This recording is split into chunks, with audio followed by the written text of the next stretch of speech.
Sejumlah warga yang tinggal di wilayah atas perbukitan Desa Ban, Kecamatan Kubu Karangasem masih trauma. Meski beberapa di antara warga yang rumahnya tidak berdampak keras oleh gempa magnitudo 4,8 tersebut, tetapi mereka tetap memilih tidur di luar rumah. Alhasil mereka mulai membangun tenda darurat berupa terpal di halaman rumah.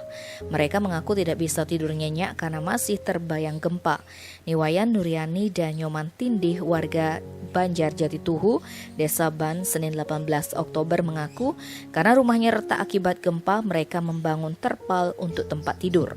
Ada sekitar 120 lebih keluarga bermukim di bagian atas perbukitan wilayah Banjar Jatituhu. Badan Penanggulangan Bencana Daerah Karangasem memutuskan tidak membangun posko pengungsian secara terpusat. Pelaksana tugas Kepala Pelaksana BPBD Karangasem, Ide Ketut Arimbawa menyebut warga akan mengungsi secara personal tetapi tetap tinggal di pekarangan masing-masing.